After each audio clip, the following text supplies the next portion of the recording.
What's up, Rockstars? Today I have a huge update for you. I've spent hours researching all of this. I could summarize it all in this video real quick for you, but we got huge upcoming games. We got some scams, possibly. We got some donation drives we need to focus on as a community. A whole bunch of stuff to dive into right now.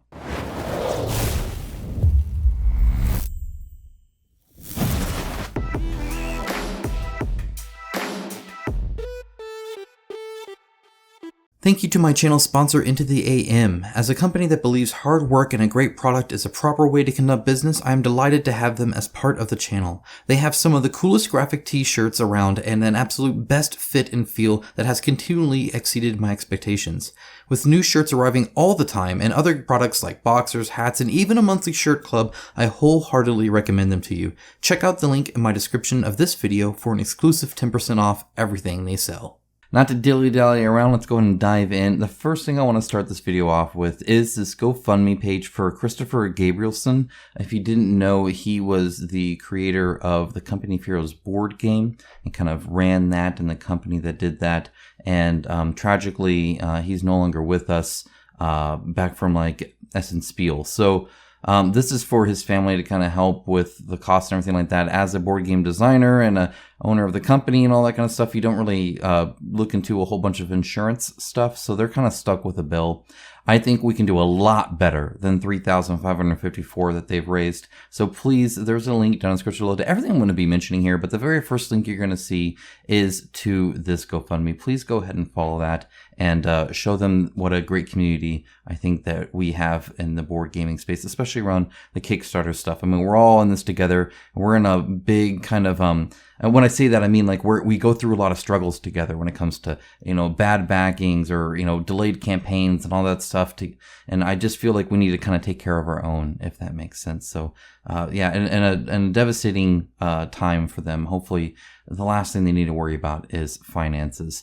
Moving on from that, though, back to the board games and all that stuff, we're actually going to switch gears to something that near and dear to my heart, CoraQuest. This is actually such a lovely story. If you didn't know, Dan Hughes and his daughter essentially designed the very first CoraQuest, and they used all art that either she drew or other people did, and other children. And it's this kind of like family-friendly, kid-friendly dungeon crawl. If you ever want to introduce your kids to dungeon crawl, this is a great one to do it with from the rule set and all that. So very, very cool. And they're doing an expansion now that's doing well, 40,000, which is great for them, especially because it's only about $30, I believe, for the expansion. So if you already have the base game, you can get the expansion with a whole bunch more items and, enemies and, normal dungeon crawl stuff, maps and whatnot. It looks like a lot of fun.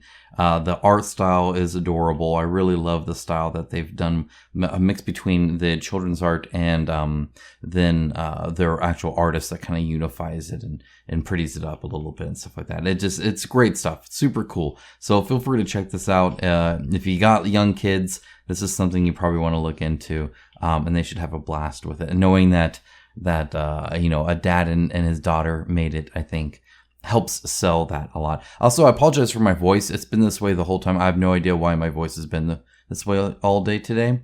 It doesn't feel very irritated, but I think it sounds terrible. Patriot, an immersive 1 to 6 player social deduction board game. This is something I actually showed off a while back, but I didn't know much about it. I just liked the idea of it. Looking at it now, it's actually a reprint of another campaign that they kind of canceled out of, but it's already funded more than that initial goal was. So it's already doing well, and it's just going to keep on trucking with 8 days left to go. So that's great. I'm glad they finally, I think, hit it and, hit the nail straight on. Got exactly what they needed. So it actually has like minis and stuff like that. I thought it was, I hear social deduction game, and I think like a party game, right? Like Werewolf or something like that you can play with like 21 people or some weird junk, right? But this has minis and combat and card play and all this other kind of stuff. But yet still there's like, a secret assassin and with all the helpers. But it just looks like there's actually a lot here. Too much to go into in this video alone. I'd have to spend a little too much time on it, I think. But there's a lot. So feel free to check it out. See if this is something you'd be interested in. It does have a dog president. So there's that as well. Yeah, just super cool. And I'm really happy to see them do well. I think that's awesome. And so we have Warcrow Adventures. It's kind of actually steadied since I've last covered it, and that's typical to get a lull in the middle of a campaign. Still 7 days to go, so I'm sure it'll shoot back up again at the end and at least reach 300,000 would be my estimate here. Again, actually, as far as Corvus Belli goes and the price and what you're getting and stuff like that, it's okay. It's $120, and you get like 40mm minis just for the heroes plus all the monsters and stuff like that. It is an app-driven game, and I know a lot of you just checked out like that, and that's just the nature of the beast when it comes to that. I think we need to get over the animosity between, oh my gosh, you guys just guys don't like technology or whatever. I've been told that too, even as a software programmer. It's just people are looking at different games for different reasons, right? It's why we have Euro games and Amerithrash games and all this other kind of stuff, right? And party games and whatnot. So there are a lot of people who want to unplug, kind of like going camping, and that's their board gaming space. And I think we need to respect that. There's just going to be a subset of people that don't want apps regardless of anything, especially a required app, which this is very much required. It kind of runs all the AI and the enemies and whatnot. And it's got some cool stuff though. I mean, besides the design and all that, like I really like the turn order thing here, where what you do kind of takes time, and so you can kind of jump around on who's going in what order, stuff like that. And hopefully the narrative app, or the app, means a good narrative as well. The design of the miniatures are like fantastic, and Corvus Belli does great stuff. Additionally, if you're into skirmish games, all of this will be available in the Warcrow skirmish game as well. Or this will be like an exclusive way to get all of this stuff, if that makes sense, but it'd be useful there. Wonderland's War Shards of Madness expansion reprint, $597,000, almost over 8,500 backers now, and still 3 days to go. So the 48-hour reminder still hasn't even hit yet. Druid City Games really did well with this, and this is like a case study on how to do well. And I'm so glad to see them kind of recover and start doing really well as a company, giving people what they want. And all this was they made a game, Wonderland's War. They delivered the game. The game is fun and people are enjoying it. And then at that time of delivery and enjoying the game, they say, hey, you want some more? And this is what happens. It's really great timing. And of course, it requires delivery of a product and that product to actually be good. So it's great. I'm glad to see it succeed. I'm glad to see people do well and enjoy the game and want more of it. I think that's awesome. This is like a case study of things I love to see. I mean, I know Kickstarter loves anything that makes money, but I love to see stuff like this, where it's people getting what they want from a company that's delivering things that they're enjoying. What is more to ask from that? I think that's great. That's awesome. Deep Madness, Madness Reborn and Reprint, that's also actually doing fairly well, almost at 400,000, which is great for them, because as far as reprints go, this was a very safe thing for the company to do. They've kind of been in a lull from Dawn of Madness. It's taken them much longer to do that. What they've opted to do is release a game that they were already kind of pretty much done developing, which was Twisted Fables. I got the prototype copy of it. I got the production copy of it. It's the same game. Like they had all the stuff ready. They just had to deliver it. So besides that, they've just been reprinting Deep Madness. It's like the third reprint. They also reprinted Twisted Fables, and I so appreciate that from a company. If it's taking a long time, we'll go in, especially as a company that has a few other things, keep investing in the stuff that's already there. This reprint barely has anything new. It does. It has like new minis that are super cool looking. We can take a quick look at those, and a new campaign. But the campaign was like community driven, and redoing monsters is just having your sculptors, do a few. So it's a very safe reprint for them when it comes financially. Keeps them as a healthy company so that we can get Dawn of Madness eventually, and then of course Celestial, hopefully do well and stuff like that. So it's really good to see that, and I really appreciate that. I have heard, however, that they have not, for sure answered the VAT, and this was 15 hours ago. Now, by the time you're seeing this, it's even less, so there is a link in the description below to all of this, of course, but you might want to be quick on that. In fact, maybe even pause the video and take a look, see if it's something for you. Just know if you're in Europe, their assumption is you won't pay VAT, but that assumption might be very flawed as well, because it seems there's a mix between customs and VAT. It's not a 100% thing, so go into that knowing that for sure. do your homework. Destinies, Witchwood expansion and reprint. There's not been really anything added to this that we haven't already seen. So it's still just kind of coming, but it is coming October 25th, which is, well, actually now at time of recording because it's after midnight, but like right now, this game is available at time of posting of this video. So link in the description below to that. Feel free to check out Destinies Witchwood. I look forward to being there with you guys to see how this does. Again, anytime you're investing in the IP and not just doing these one and done games, but trying to make games that are so good and actually delivered that people want more of it is something I think we should encourage as far as Kickstarter goes, which is so funny because I know normally we focus on like, oh, we want to do the new stuff and the indie stuff and all that. And I'm here saying sequels, but I don't want to, I don't think, when we see sequels, we think of like movie sequels or like cash-ins almost these days, right? Or, you know, reprints or remakes and stuff like that.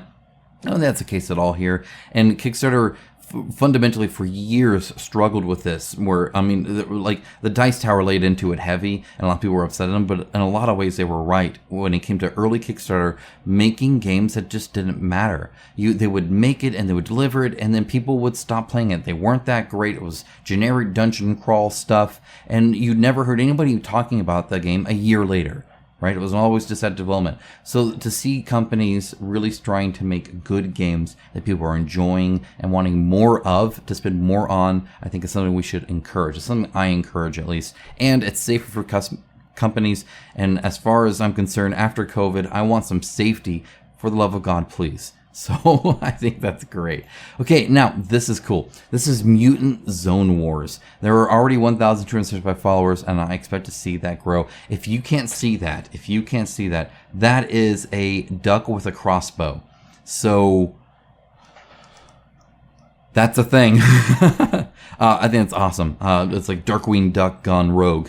2 to 4 players, skirmish game, so like a miniature skirmish game, based off the award-winning Mutant Year Zero RPG and video game. Sadly, I never played the video game. I don't play RPGs. However, this looks super cool. Now, I learned about this from Thomas Millard. I want to give him a shout out because he does so much for the community and a lot of the games that I kind of look at. He's over here like writing all kinds of good info. So we know that it's a Fast and Furious game of tabletop skirmishes set in that universe. It will feature 2 packed boxes with miniatures, paper terrain, rules, cards, dice, and more. No assembly glue or paint needed. And there will be a free print and play PDF available at the time of the Kickstarter. So that's super cool. Also, you can use your RPG hero in that, so you can take your person from the RPG and then throw them in a skirmish, which is also fairly neat as well. Now, this is actually posted on the Board Game Kingdom. If you didn't know, this is actually a Facebook group I created. That's always linked down in the description below. Feel free to join the 1.5 thousand people that are already there and growing actually quite steadily. It's a private group, not public, so that you don't get like some weird, like too much weird spam or anything like that. And everybody there wants to be there. We can keep it controlled, and you can post stuff there that if it ruffles a few feathers, well, everybody there chose to be there, right? That's the problem. Is a lot of times with these public groups, what they post is they're open to the public, so you can come across it and you can see it without opting saying, yeah, I want to like discuss it. So we can discuss more kind of in-depth stuff there, though it is still, you know, moderated and a very safe place to go. But I mean, people cover all sorts of stuff there, so feel free to join, from paintings to unboxings to, you know, talking about different stuff to sharing new games to all sorts of stuff there. Again, that's linked down in the description below. And it's not for me. I created it, but I created it for a space for the community, because I felt a community space needs to be made by the community and not a company that's just trying to sell you stuff.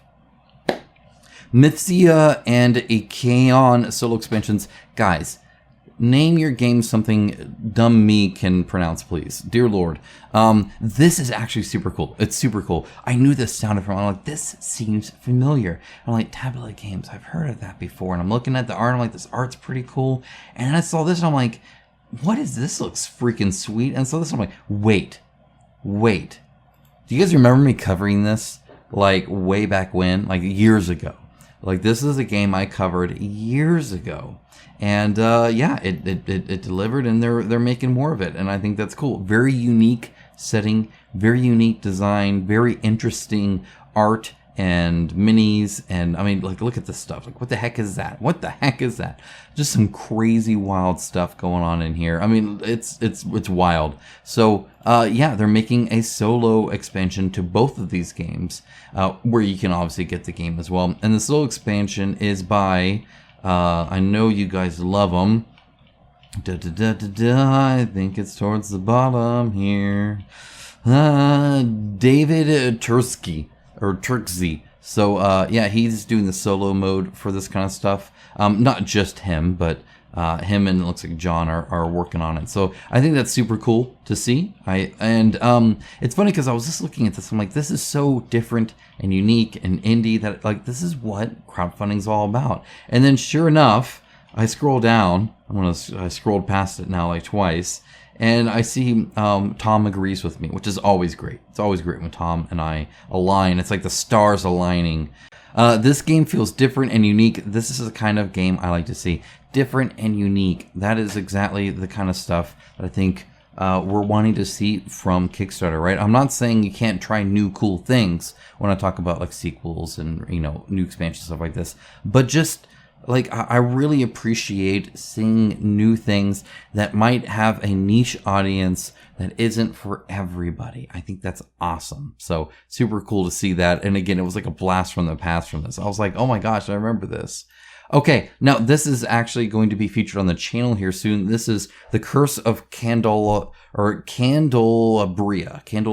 That's how I'm going to say it. This is by the people who did Sheol and Lunar Oak Studios. And as you can see, like this is, I feel like how they should have advertised it at first. This looks freaking sweet. Like this is like crazy looking stuff here. So like look at the face on that thing. Anyway, so I'll be taking a look at this. I'll be showing off on the channel. Feel free to stay tuned for that. If you're not subscribed, feel free to do that now or later or never. It's whatever. You do what's best for you. I'm here for you guys to just make good decisions. And if that's subscribing to me, then so be it. Aerodome Rising Horizons. This is launching October 25th, which guess what? Is like now. Right now it says in 8 hours. So you guys can do the math on when I'm filming this. But it actually looks way cooler than I thought it was. They had a video here that showed it really cool. Essentially, you have all these different planes and you're doing dogfights.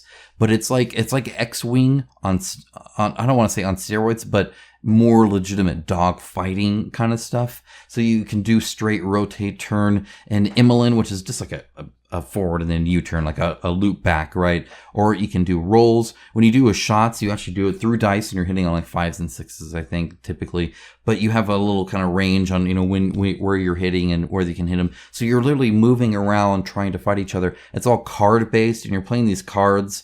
And the cards have different, let me go right here. These different abilities here, like reactions and how much attack they do versus how much movement they allow you to do, stuff like that, so you can line up shots better. It sounds like a very cool card game mixed with some very cool movement. I really like Twisted Fables because of the card play is very nice, but it has actual physical movement with like a miniature where it actually matters where you're positioned, especially if you're playing with relics. This looks like that turned up to 11. So if you want a card game where position matters in like a very kind of thematic way with dogfights, this is totally it. Now, of course, it's 2D on a plane, right? Kind of like how we view a lot of space battles in movies, and you know, you're not coming up like this, like you could maybe in an airplane, but it looks super cool.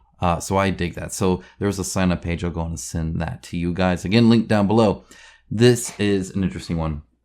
Cubed, next level dominoes, making over $100,000, doing very well for itself. And 17 days ago, it actually looks kind of like a neat kind of thing. Essentially, you have to match both the height and the, because they like angle up, and the color. But then you can also like block your component or your opponents by having like black. So you've blocked these, right? Because then they can't all match and stuff like that. So it very much kind of reminds me of like Go or something like that, right? Where you're trying just to like put the pieces in, and I'm assuming it'd be the last one there. Next level dominoes is kind of how they mention it. It looks very pretty. This is not the first time Kickstarter has seen this, and this is kind of cool, sort of. So this is the grid game, the reinvention of the dominoes, which was done by I forget his name. It doesn't matter. Some guy, but. This was really kind of a bummer because almost 3,000 backers, $250,000 pretty much raised, and this was years ago, never delivered. And so a lot of people, are like calling this a scam and all that. And for the most part, actually, if you did back this, if you go to the comments, you're going to see a lot of this. If you say something, really anything, but Go Cubed works, they're going to get this to you, so you still get a game. So that's super cool of them to do. They match that account with accounts that back their stuff, and then you're good to go. So very cool that they're doing that. It seems to be a pretty decent price for what it is, because I know this kind of stuff is kind of more expensive to manufacture, and it's heavy. And it the material that they're using here doesn't scale like miniatures or something like that, where you can print it for pennies once you make the steel mold. So and it's a safe thing too. This is a weird company to do it. They've mostly done, this is by Friendly Rabbit Inc., which is like not family friendly at all. They normally do not safe for work like card games. So it's kind of interesting that they've kind of partnered with them. But it's interesting. So if we go back to here, the grid game, I do want to talk about this a little bit, because I think there's something to be said here. You're going to see, first of all, the in the preview, it wasn't Go Cubed. It was like F Vincent or whatever his name is, right? So if you look here at the updates, you'll see Victor. Victor here is kind of the guy really running this. He has a design company that also created this board game, essentially. And people are upset because obviously they never got their game. All the money was squandered away. It was never used to actually finally fulfill it. However, I guess there are two sides of this coin. First of all, I don't feel most people are coming here to scam people out of money. I think there's a lot more effort put into this than scamming money. And actually, if you look here, they made it all. Like all of this is components. Like they made all of this. He even posted videos of like boxes and boxes and boxes of the games made, sitting there waiting to deliver. All of these are filled with games. So they did all the production costs, actually. I think in Mexico is, I think, where he is. And then he talks about how essentially they were going to use Ship Naked, but they don't do shipment anymore, fulfillment anymore. So then they were stuck doing a kind of their own fulfillment. So they had to like make a list, because I guess, I don't know if Ship Naked had it or if they didn't. I don't know. I think there's some logistical issues there. Either way, they've been shopping around, but they couldn't find anybody that was even like close. They were all like 70% or more expensive. So essentially they ran out of money to actually fulfill it. The prices went up with the COVID and all that kind of stuff, longer delay, and then their fulfillment partner, it got removed. So that sounds like it's like, oh man, well, shoot, that sucks. And it's this weird balance between how much should you care about your promise to other people. In my opinion, you need to realize you took almost $300,000 from almost 3,000 people, and really kind of deliver on that. But they're not. I mean, the last update here was from 2021. They're getting all these comments here, everything from F Victor to Go Cubed or whatever. He talks a few times about getting like threats and stuff like that, and some of the nastier comments that he's gotten, and how he's trying to be there and be responsible, but at the same time it's very hard when all you're doing is being yelled at. I can actually feel that. I've been in the same kind of boat when I put in a video that doesn't do well and you guys don't like it or whatever, and you can get some nasty grams for sure. So I'm kind of mixed, right? But then he does post stuff like this on his Instagram, where he's riding his, half country, drive on his nice electric vehicle. And it just makes you wonder how much he's focusing on his personal life versus his obligations to the backers. So that's kind of a hard thing to do. And as you can see, even get the where's my grid game, right? I mean, he can't go anywhere right now without getting this. So it's a mix between seeing effort and then essentially, from what I can tell through all the comments and all the difficulties, just saying, you know what, F the backers. And then they're just, yelling at each other. I don't know. It's a tough one, right? Because I can see both sides. I think end of the day though, you should deliver what you promised. I mean, like, even if that means getting a second job, you know, like, you hustle, you do what you got to do, to make things right. I would actually have my announcement video already ready for the fundraiser that I have every year for this channel, so I can keep, you know, remaining as independent as I am, and, you know, doing this kind of stuff for you guys.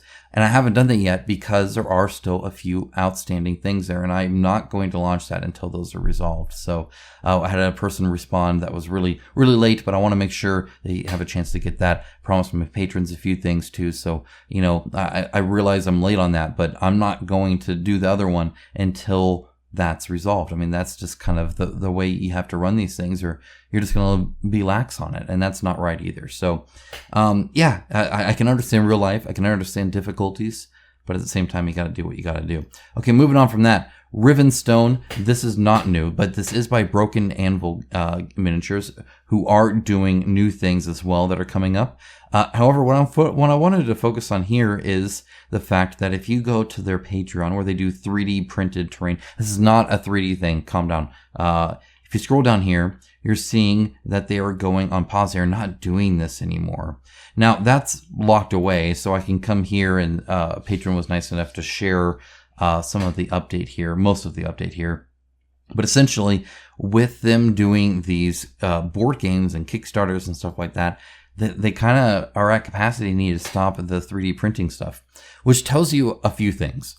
Because if you look at this, even now they have about 1,200 patrons, and most of those are probably about the 900. So they're probably making around $100,000 off the patron. Now they have tribes, and they can sell those STLs as well. So they're making, you know, maybe 150, 200, you know, perhaps, by doing this sort of stuff, right? Now, look at everything they had to create, though. Every single month they do stuff like this. It's a ton of work. It is a grind fest to keep up with those other tribes and patrons that are doing the 3D print stuff.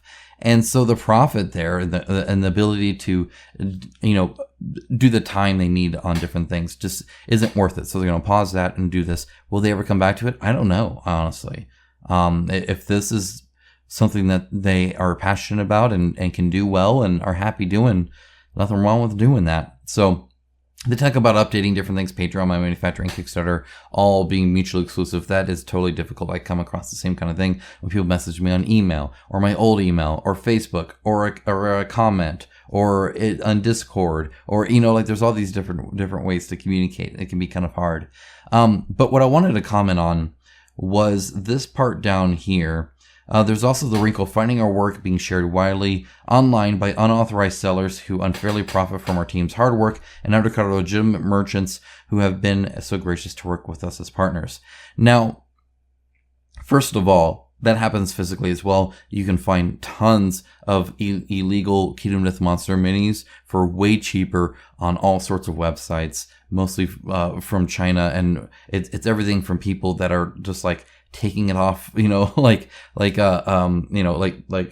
scanning the mini in, right? Like a 3D thing and making that way, or recast are a big thing for physical miniatures, where you just, you have the mini there, cast it in some silicone. Now you have the mold, fill it in with your own plastic, you can sell it. There you go. Now you can make your own mini, and you could do that with anything. If I wanted to, I could do that with my Warhammer minis. Right? I could buy one copy. I bought the legitimate copy, but I don't want to buy the copy again. If I want more warriors, I can just make my own. I could cast them. That is totally a thing you can do, and people do it. And you can scan something in and make a 3D file from it and 3D print it even. There's tons of stuff like that. So it's not that they're getting away from it, but STLs do make that easier and therefore more prevalent for sure. I guess at the end of the day, though, as any kind of creator, and this happens for me too for creating YouTube stuff, it's part of running the business. It's a cost of, what is it? A cost of business? A cost of running? I don't know. There's a term for it. It's just something you have to go in assuming will happen, and you have to be okay with that, or you can't create and release anything to the public, because invariably somebody's going to steal it. That's just how that works. So I don't know. It's kind of a bummer they're doing that, and obviously a bummer to anybody who's wanting their 3D printing. But yeah, hey, board games. That's the future, man. Okay. One thing I did notice, this is my second to last thing here. If you saw this whole update, I covered a bunch of stuff, millions of dollars worth of campaigns, just like I normally do. I showed Gamefound twice. This is what's on Gamefound currently. Now, I know that they do have some big ones, right? Obviously, their own is big, and Keyforge, you sometimes get some big name guys like that to come in. But then, I mean, everything else here is kind of, I mean, it's fine. It's not bad, but do you feel like, I guess Gamefound is as big as we hoped it would be, as big as it was, as big as it could be? I don't know. It just seems like to me that there's not actually a whole lot coming out on Gamefound all the time, especially compared to Kickstarter. I mean, it's not even close. But like, there's some serious lulls where there's just like I think the biggest thing right now is Escape from New York, right? At about 190,000.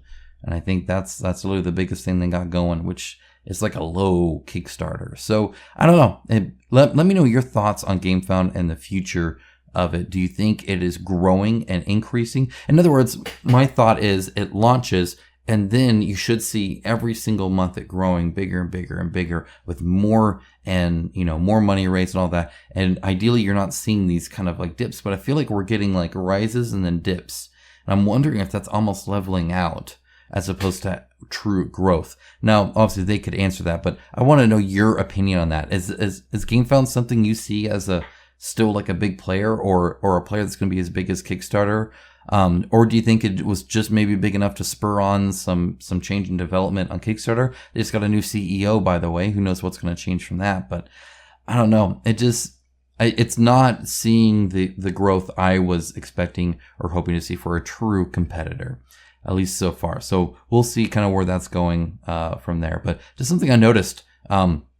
Wanted in Force of Radgost is actually delivering. A few of you have showed some wonderful images of the final copy with me. And I think that is fantastic. I think it's super cool. And I'll be showing it off on my channel again here soon too. I guess I wanted to end by just saying thank you for allowing me to stay so independent. Covering stuff like Force of Radgost is definitely not something you do for money. Because they're not paying me. And it's not going to be big enough to drive all the clicks, if that makes sense. But I love being able to cover anything that strikes my fancy, including little indie projects like Force of Radgost here. So seeing this deliver and make people happy with it really warms my heart, and it really makes me excited for the future of what I can cover and what I can do in this channel. So anyway, just thank you so much, guys. And again, remember, please, this GoFundMe, that is linked down below. Show them some love. They definitely need it right now, more than any company does, regardless of anything. So with that out of the way, take care. Have a wonderful rest of your day. I'll talk to you guys again very, very soon. Bye, guys.